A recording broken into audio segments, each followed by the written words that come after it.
el primer productor y exportador de petróleo de este planeta. Desde 1920 hasta 1970, 50 años, fue Venezuela el primer productor y exportador de petróleo. Creo que sigo teniendo una falla aquí, ¿no? A ver, bueno.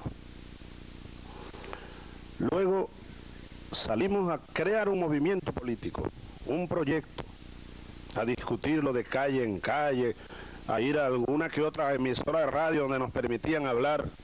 Estábamos casi que vetados en los medios de comunicación. Bueno, andábamos en eso cuando de repente, en febrero de 1995, era carnaval por allí. Titulares, gran acusación. Ernesto Samper acusa, hubo un asalto de la guerrilla colombiana, un grupo, creo que era del ELN, según la información que recogimos entonces, que atacó a una base militar venezolana en el Meta y mataron a unos, creo que 14 soldados. Porque en ese tiempo Venezuela participaba en la guerra interna de Colombia. Yo les voy a decir algo. De capitán yo patrullé territorio colombiano, con tropas venezolanas y tropas colombianas. Porque Venezuela asumía, aquellos gobiernos de Venezuela asumían que ese era un conflicto común, conflicto de los dos países. Yo recuerdo mis viajes por el Arauca y mis reuniones con gente del DAS y del Ejército de Colombia en un pueblito llamado Caracol, en la costa Arauca.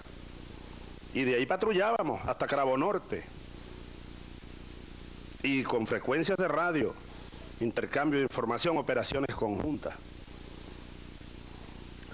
Esa era una de las razones por las cuales la guerrilla atacaba unidades militares venezolanas. Por supuesto, Venezuela estaba en guerra también. Luego, atacan aquel puesto, matan a aquellos soldados, y Ernesto Samper, hoy, un ciudadano colombiano con el cual yo tengo buenas relaciones. Hace poco recibí incluso una carta, él está a favor de continuar trabajando por el canje humanitario y quiere ayudar. Ha pedido venir por Caracas, pero con tantas cosas, quizás no es bueno que venga ahorita, porque al llegar allá capaz que lo crucifiquen, ¿no? Los medios de comunicación, sobre todo. Samper me acusó de que yo había comandado, Cristina, el ataque. Comandado, ni siquiera es que yo mandé una carta en una computadora, no, que yo comandé junto con un señor a quien apodan Gavino. Gavino es el primer jefe del ELN. ¿Tú sabes cuándo vine yo a conocer a Gavino, Leonel? Ahora en noviembre vino a Caracas Gavino. ¿Y por qué vino a Caracas? Porque el presidente Uribe, con quien yo tenía una buena relación, a pesar de nuestras diferencias, logramos, y yo me felicitaba siempre por eso. Lo lamento mucho lo que ha ocurrido, ¿no? Pero Uribe me pidió que yo ayudara con el ELN, y yo inmediatamente mandé por Gavino. Por fin le dije, Gavino es un señor bajito así, creo que es paisa como Uribe, y entonces le di la mano en Miraflores, una reunión secreta, por supuesto. Le dije, bienvenido Gavino, por fin te conozco. Nos tienen emparentados desde hace como 20 años. Gavino y otro señor de la guerrilla del ELN, Antonio García, tratando de ayudar a un acuerdo de paz, a un, ¿cómo se llama? Ellos llaman un cese al fuego. Estaba a punto de lograrse en diciembre, así lo creo. Eso se vino abajo, como dice Cristina, ¿por qué razón? Es una pregunta muy buena. ¿Por qué razón de repente? También preguntaba Daniel, iba todo bien y de repente se pulverizó todo ese esfuerzo. Buena pregunta para buscarle respuesta, sin estar acusando a nadie en lo personal o en lo particular. Bueno, Samper me acusó de que yo había comandado y le mandó un informe al doctor Caldera. Rafael Caldera era presidente venezolano de entonces, ustedes deben recordarlo. A mí lo que me quedó fue pedir que me enjuiciaran. Yo fui a la corte marcial, no me recibieron, dije, ábranme un juicio, y si me consiguen culpable, bueno, métanme cadena perpetua, aunque en Venezuela no existe afortunadamente esa pena, pero traición a la patria, soy un soldado. Me fui a Bogotá, unos amigos me consiguieron allá una entrevista en un canal de televisión, unos amigos militares colombianos, todos militares colombianos, hoy en retiro, la gran mayoría. Y recuerdo que yo me dirigí desde el canal de televisión al presidente Samper, le mandé un mensaje público, le dije, presidente, usted me está acusando de esto, yo estoy aquí en Bogotá, voy a pasar aquí unos 3 días, bueno, mande por mí, métame preso, pues usted me está acusando. No me tocaron un pelo, reconociendo con ello una gran falsedad. Volví a Caracas con el honor intacto, porque era una cuestión de honor. Fui al Ministerio de Defensa, me presenté con un abogado que no me cobró un centavo, un buen abogado colombiano, así lo creo, Ernesto Amezquita. Él se ofreció, me hizo un documento, un buen constitucionalista.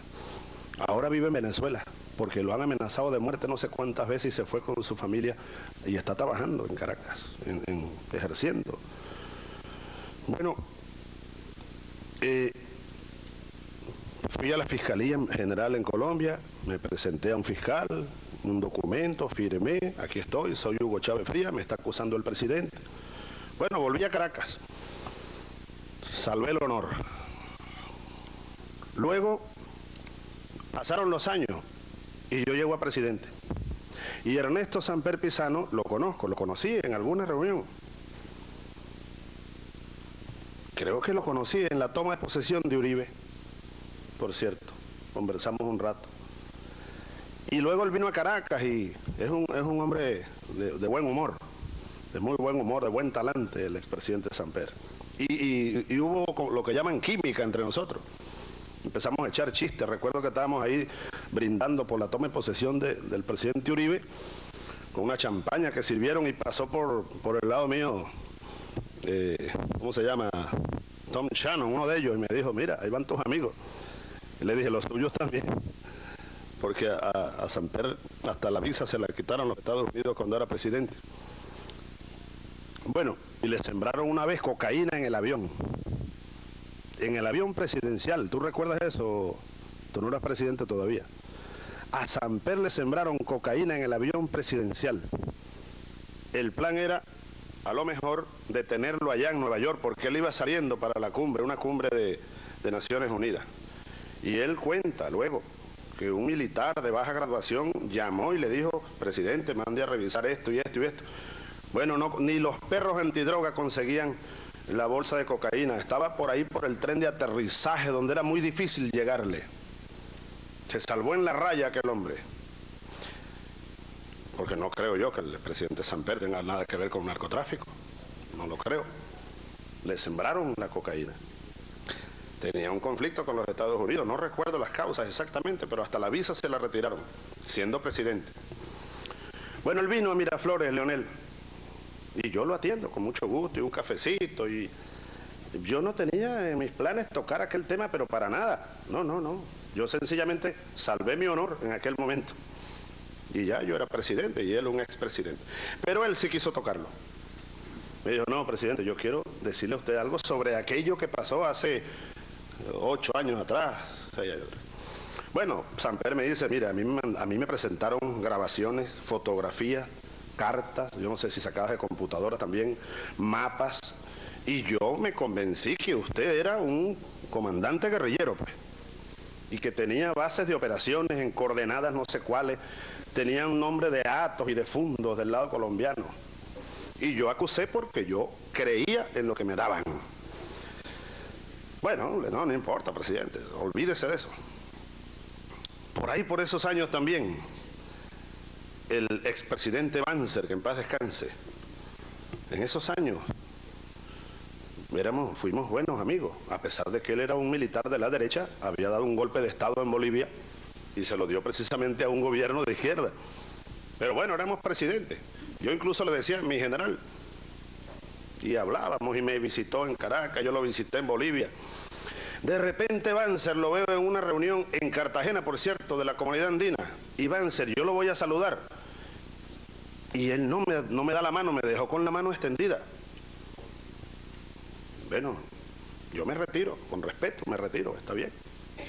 En la noche íbamos caminando por la bella Cartagena de Indias y sus muros hermosos y heroicos, ¿no? Donde Bolívar lanzó aquel gran manifiesto de Cartagena, llamándonos a la unidad y a la batalla por nuestra independencia.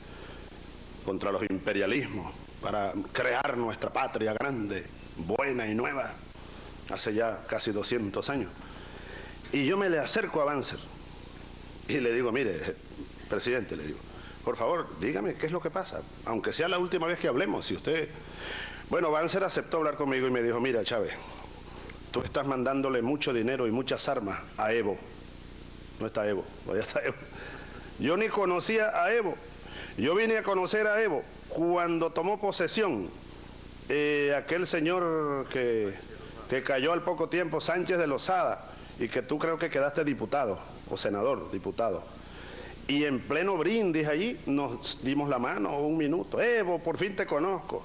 Pero fíjate, Banzer, que era todo un general de línea, había sido presidente de facto no sé cuántos años, presidente electo luego, un hombre como con 80 años, lo engañaron. Él me dijo en Cartagena, mira Chávez, yo no quiero ni hablar contigo porque tú tienes doble cara. Tú estás apoyando a Evo y a Quispe, Evo, hay un señor Quispe por allá. Quispe, no, creo que es más radical que tú. O era, no sé, pero tenían el cuento de que Quispe y Evo andaban armando una guerrilla y que yo, bueno, y también metían a Fidel, le estaba mandando muchos dólares y muchas armas a Evo. Bueno, yo le dije al general Banzer, mire, mi general, yo, permiso para retirarme, le dije, le hablé como soldado incluso, permiso para retirarme, yo lamento mucho que usted lo hayan engañado. ¿Usted cree eso de verdad? Me dijo, sí lo creo, tengo pruebas. Ok, ¿qué voy a hacer yo? Pues? Claro, él nunca me amenazó con acusarme ante ninguna corte penal ni nada, ¿no? Fue como más prudente, como jefe de Estado, ¿no? De manera temeraria, creo que es una acusación temeraria. Yo creo que es la primera vez en la historia que un jefe de Estado amenaza a otro de manera temeraria, sin ninguna prueba en la mano, de llevarlo a la corte penal. Bueno, yo estoy dispuesto a ir a defenderme y a acusar también, ¿no? En todo caso. Ahora, fíjate, Banzer después se enfermó y él vino a Caracas a una cumbre andina. Yo pensé que no iba a venir, se presentó con su esposa. Fuimos al campo de Carabobo. A mí se me ocurrió llevarlos al campo de Carabobo, invitarlos pues. Estaba Pastrana todavía, estaba Banzer, en Bolivia, en Ecuador estaba, creo que era Mahuat, Amil Mahuat, y en Perú ya Fujimori se había ido, y vino fue Pérez de Cuéllar, que era presidente, era canciller. Era Paniagua, ajá, que en paz descanse el expresidente Paniagua. Pero vino Pérez de Cuéllar. Día, por cierto, por casualidad, en que la Fuerza de Seguridad de Venezuela capturaron, esa fue una casualidad, a Montesinos, Vladimiro Montesinos, de quien se decía también, y se me acusó, el gobierno del Perú me acusó de que yo tenía a Montesinos escondido en Caracas para pagarle favores. De todo eso, Leonel, si yo me pongo a echar un cuento aquí no termino hoy. De todas las acusaciones, por el amor de Dios. O sea que lo que me acusan ahora de que estoy financiando con 300 millones de dólares a la FARC, bueno, una raya más para un tigre, pues. Yo a quien he ayudado a financiar son actividades económicas en Colombia, con toda la buena fe. Un gasoducto Tranguajiro que costó más de 300 millones de dólares. Nosotros humildemente, como Colombia no tenía, hicimos un acuerdo y lo invertimos. Ya está funcionando para llevar un gas de Colombia a Venezuela, dado que Colombia tiene un gas por allí en Punta Ballena y nos hace falta a nosotros para incrementar la petroquímica en el occidente, e hicimos el acuerdo. Ese gas de Colombia dura para unos 7 años. Cuando se termine, entonces vamos a mandar de Venezuela hacia Colombia el gas. Incluso hablamos con Torrijos para llevar ese gasoducto hasta Panamá, ¿no? Y después con Correa para llevarlo a estudiar, a ver si hacemos un gasoducto hacia el Ecuador también. Porque Venezuela tiene, afortunadamente, lo digo con mucha modestia, pero ustedes deben saber la verdad, una gigantesca reserva de gas y de petróleo, de las más grandes del mundo. Y nosotros estamos comprometidos con ese recurso energético, en primer lugar para Venezuela, por supuesto, pero en primer lugar también en el mismo nivel de importancia, para ponerlo a la orden de los pueblos de América Latina y el Caribe hasta donde eso alcance, pues. Ojalá en cooperación con países como México, que tiene energía, Brasil, Bolivia, y estamos trabajando juntos, avanzando. Bueno, Banzer terminó la cumbre y se fueron, Pastrana, se fue el otro compañero, y él se quedó la tarde. Me dijo, Chávez, tú que eres soldado, vamos a recorrer el campo y explícame cómo fue la batalla de Carabobo. Allá hay un mirador y todo, ¿no? Yo con mucho gusto lo acompaño, yo muy sorprendido y agradado del cambio de aquel hombre, ¿no? Una mano, afecto. En el mirador, no sé si tú has ido, Daniel, al mirador del campo de Carabobo, te invito, que vayamos, están todos invitados. Donde fue la gran batalla, decía Bolívar, aquí nació Colombia. Al día siguiente, el parte de Carabobo desde Valencia, el más grande y hermoso ejército que haya hecho armas en Colombia, cuando le escribe al Congreso en Bogotá, informando del triunfo de Carabobo. Ahí pelearon los granadinos, los venezolanos, los peruanos, no entre ellos, todos ellos unidos contra el imperio. Y lograron una gran hazaña, sacar... Bueno, vamos a estar muy pendientes, les vamos a mantener ese recuadro con la imagen del presidente Hugo Chávez en su intervención en la cumbre de presidentes del Grupo de Río, y más adelante... Si nosotros queremos volver a la calma, bueno, reflexionemos, pongamos cabeza fría. Nos hemos dicho 100 cosas, bien, vamos a seguir, porque si seguimos se va calentando esto, sigue calentándose. Ojalá sirva esta cumbre para tomar un camino a la salida de este conflicto, y no salida violenta, salida entre gente racional, como decía la presidenta Cristina. Bueno, yo prefiero hablar del fondo del tema, eso. No quiero caer en detalles ni en señalamientos de ningún tipo. Yo quiero hacer un esfuerzo por ver el fondo del tema. ¿Es la guerra o es la paz? Mira, Cristina, que yo recuerdo muy bien a esa reunión del Cusco. Esa reunión del Cusco, cuando se aprobó esa resolución.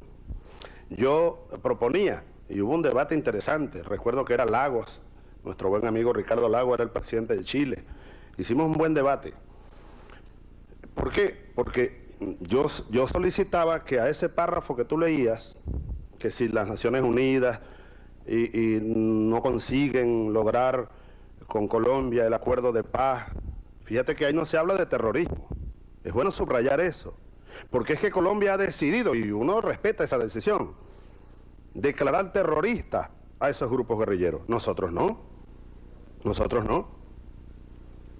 No, nosotros no. Solo Estados Unidos, Unión Europea y Colombia. Así que cuando nos siguen restrellando en la cara que ustedes no luchan contra el terrorismo, ya va, ¿de qué me estás hablando, pues? O sea, ¿tú me quieres obligar a mí o que empujarme a qué? Respetémonos. Para nosotros no son terroristas. Para nosotros son fuerzas insurgentes. Fuerzas guerrilleras, pues. Y creemos que hay que reconocer en primer lugar eso para poder buscar un camino de paz. Y hacia la paz, como ocurrió en Centroamérica, como ocurrió en Guatemala, más recientemente. Yo vi algo de la guerra horrible de Guatemala, toda guerra es horrible. Me alegré mucho cuando firmaron la paz, en el 96 fue, Álvaro, ¿verdad? Yo estuve allá, tú sabes, de militar, estuve varios meses en Guatemala. Y oí cosas horribles de esa guerra, y vi cosas horribles también. Bien, ahora lograron la paz y ahí está, Álvaro Colón, que no era guerrillero, pero por ahí. ¿Qué dices tú, Zelaya? ¿Era o no era? Bueno, yo tengo, mira, Álvaro, yo tengo en mi gabinete exguerrilleros venezolanos. Nunca se declaró a la guerrilla venezolana terrorista y pusieron bombas y secuestraban gente y a las guerrillas en varias partes de este continente, desde México hasta la Argentina. Aquí hubo una oleada de violencia en los años 60 que uno apenas la vio los últimos ramalazos. Daniel, hace poco estábamos en Nicaragua, hablando de la búsqueda de la paz. Y él dijo, mira, allá está el ministro de Pesca, creo que fue que me dijiste, ¿no? El ministro de Pesca de Nicaragua hoy fue un connotado líder de la Contra. Y se mataban unos a otros. Yo conocí a Eden Pastora en Managua hace poco. ¿Y quién me lo presentó? Daniel Ortega. Y ustedes recuerdan a Eden Pastora, el comandante Cero. líder de la contra también. Primero fue sandinista, luego se pasó a la contra y ahora anda por allá, hablamos de unos proyectos para donde él vive, que es una zona muy pobre de pescadores y todo. Ojalá pudiéramos hacer un proyecto de integración con esa región. Bueno, entonces, el tema de fondo es ese. Tenemos un dilema, pues. Oye, la página del siglo XX pasó, la pasamos. Guerras en casi todos nuestros países, conflictos internos muy duros, muy duros. Solo quedó Colombia pendiente. Y lamentablemente, pues, esa guerrilla tiene ahí mucho tiempo, lo sabemos. Y sabemos lo que sufre el pueblo colombiano y lo que sufre en nuestra frontera. Lo sabemos y por eso, precisamente porque sabemos exactamente, quisiéramos buscar un camino a la paz. Ahora el conflicto se ha incrementado, el conflicto se desborda y vean ustedes la amenaza que es hoy en día para la paz en esta región latinoamericana y caribeña. Lo que ocurrió allí en Ecuador, eso no tiene nombre, ya el presidente lo ha denunciado y nosotros, ya el mundo sabe cómo apoyamos firmemente el reclamo digno del presidente Rafael Correa. Busquemos el camino a la paz, alejémonos de la posibilidad de más guerra, Ojalá pudiéramos, nosotros hemos hecho hasta donde hemos podido. El presidente Uribe no debe preocuparse de que Chávez le está mandando 300 millones de dólares o no sé cuántos fusiles a la FARC. Nunca lo haré, nunca lo he hecho en 9 años y medio casi que tengo de presidente. Bastantes fusiles he podido mandarle yo a la FARC. Bastantes dólares he podido mandarle, o algunos pues. No lo voy a hacer, nunca. Porque yo lo que quiero es la paz, uno quisiera la paz. Ahora, detrás de esto están los Estados Unidos. Detrás de esto está el gobierno de Estados Unidos y bueno, y el guerrerismo del imperio. Hay que decirlo, hay que decirlo. Hay una resolución de las alas más guerreristas del gobierno de Estados Unidos en que no se acabe esa guerra. Yo se lo dije 100 veces al expresidente Pastrana. Al presidente Uribe se lo dije bastantes veces conversando. Para mí, ese conflicto no tiene salida militar. Ni la guerrilla va a lograr tumbar al gobierno, como ocurrió en Cuba por allá por el 59, que bajaron las columnas guerrilleras y tomaron La Habana, ni como ocurrió en Nicaragua el año 79, 20 años después. No lo van a lograr, es lo que yo creo. Y se lo he dicho a los jefes guerrilleros con los que he hablado, les voy a decir, el primero con el que hablé fue Raúl Reyes, porque me lo pidió Pastrana cuando estaba el tema del Caguán. Marulanda me mandó una carta invitándome al Caguán. Pastrana consideró que yo no debería ir al Caguán, y yo no fui al Caguán. Pero entonces después él me pidió, mira, Reyes va a pasar por allá, va por Cuba también. Hablé con Raúl Reyes. Y hace poco, con uno de los integrantes del secretariado, tratando de buscar el camino al canje humanitario. ¿Y por qué? Autorizado por el presidente Uribe. Entonces, lo que le he dicho a ambos en esas dos ocasiones, incluso he oído su plan de guerra. He oído el plan de guerra. Y les he dicho, eso es inviable, es imposible, olvídense de eso. A menos que quieran pasar 100 años ahí matándose. Pero vean más bien el panorama geopolítico de América Latina. Vean lo que ha pasado y lo que está pasando en América Latina. Reflexionen, ya está bueno de guerra. Les hablé lo que pasó en Centroamérica, lo que pasó en Guatemala, lo que uno vivió en Venezuela. Ya basta de tanto muerto. Todos son colombianos y todos somos latinoamericanos. Ahora vean por dónde va el conflicto. Lo más preocupante de esto, debo decirlo, no es ni siquiera la coyuntura en sí misma. Ya en Venezuela había pasado algo que nosotros supimos pasar la página. Algo grave pasó en Venezuela hace varios años. Secuestraron a uno de los líderes de la FARC. Lo llamaban el canciller de la FARC. Granda, un señor Granda. Yo no lo conocía, lo vine a conocer después que el presidente Uribe lo liberó. no sé las razones, creo que había conversado con Sarkozy, algo. Entonces él vino a Caracas a conversar sobre el canje humanitario. Estaba en La Habana, liberado ya. Bueno, a Granda se lo llevaron desde Caracas. Y primero nos dijeron que no, que era en la frontera. Cuando nos dimos cuenta reclamamos muy fuerte. Y la situación se puso tensa, casi a punto de un rompimiento. Fidel me llama, me dice, mire, me llamó Uribe, Hugo, yo no puedo ir allá, tú no puedes venir aquí, te mando al canciller Felipe. Y me mandó a Felipe. Bueno, y hablamos, en 2 días estaba solucionado el problema. Y debo reconocer, como lo dije entonces, el gesto del presidente Uribe. Él fue a Caracas, fue a Miraflores, y hablamos no sé cuántas horas, y salimos juntos a la prensa.